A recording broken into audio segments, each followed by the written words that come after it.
pilot. The best mom ever. I had many jobs. I wear many badges. But my best badge is being a wife, a mother, and a grandmother. I was always a giver, always a caregiver, always giving of myself to people because I didn't need any care for myself.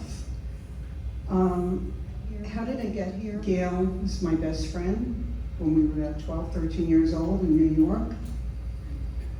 And we kind of lost contact with each other in 1974, 75. Unbeknownst to both of us, she moved to Florida in 75, and I moved to Florida in 76. We lost contact with each other. Gail found me on Facebook shortly before COVID, and we said we were going to be getting together, which that sometimes doesn't work out, things get in the way. And then one day on Facebook, I saw a post from Gail that her daughter had passed, and she was having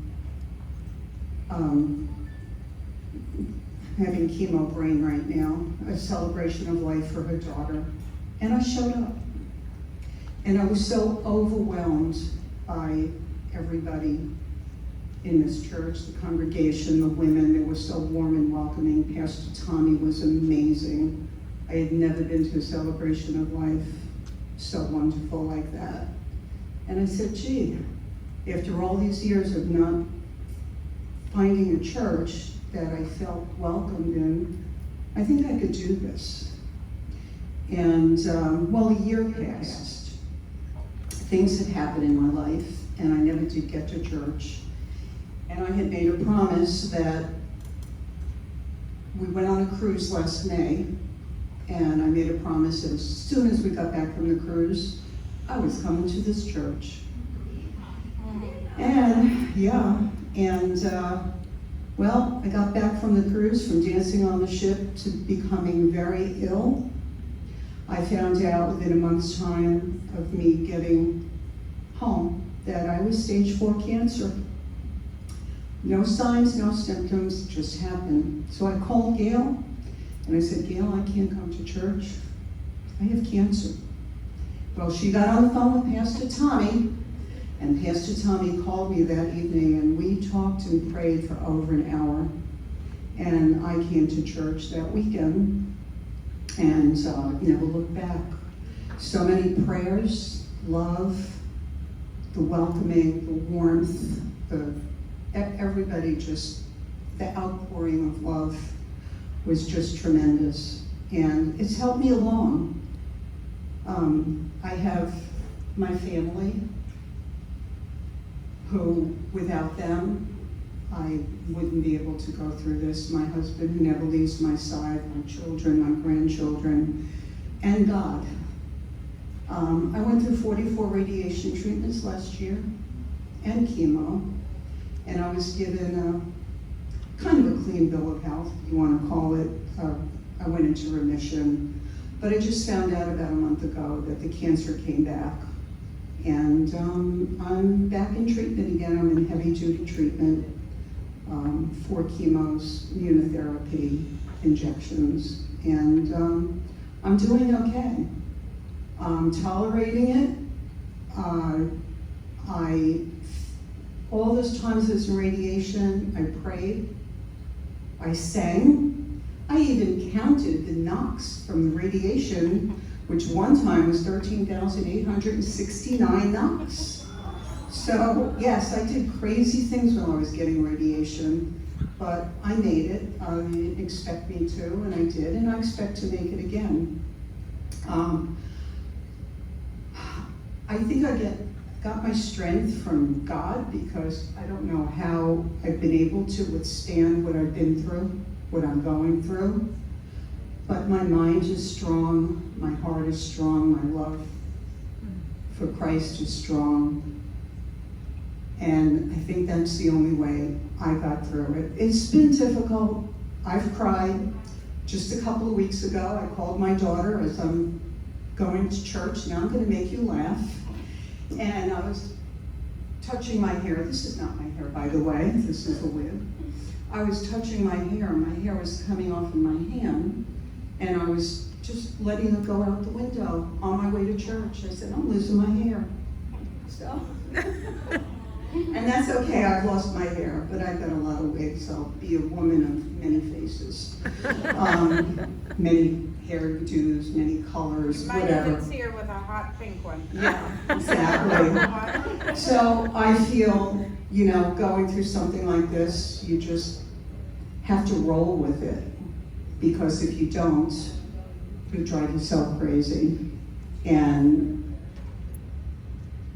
I feel that I'll get through this again. I'm very positive. I've remained positive. No matter how I felt, slumped over in a wheelchair, I would sit at my makeup table every morning before going to the hospital 5 days a week and put my makeup on and comb my hair and get dressed and be me, because I'm still Tarina. I'm not a different person. I just have cancer inside, but I'm still me. And I don't ever want to forget that.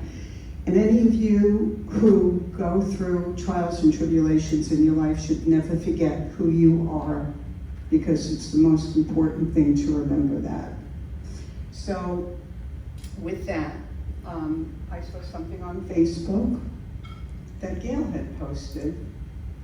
Very strange. It really hit home, and I'd like to read it, because this is how I feel. The name of it is, You Handled It Well. You handled it so well. Question is, did I?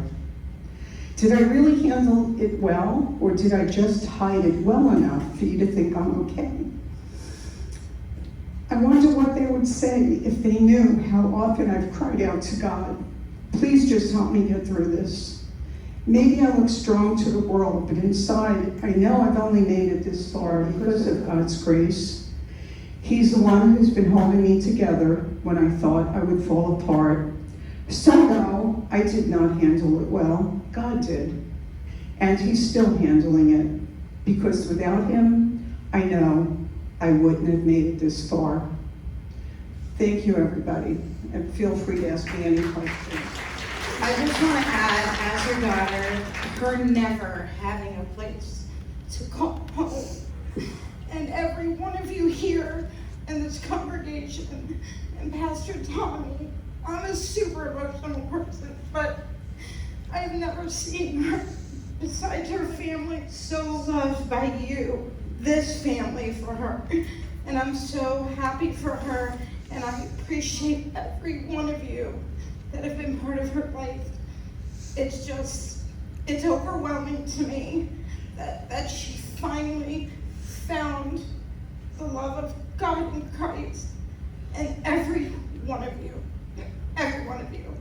the love and the joy, and her being here. It's not easy, and she is a dancer, and just knowing that she's surrounded by all of you and the love from all of you is what makes this absolutely so it's just amazing. And I'm just overjoyed for her to have found a place and she can call home away from home. So thank you all very, very, very much.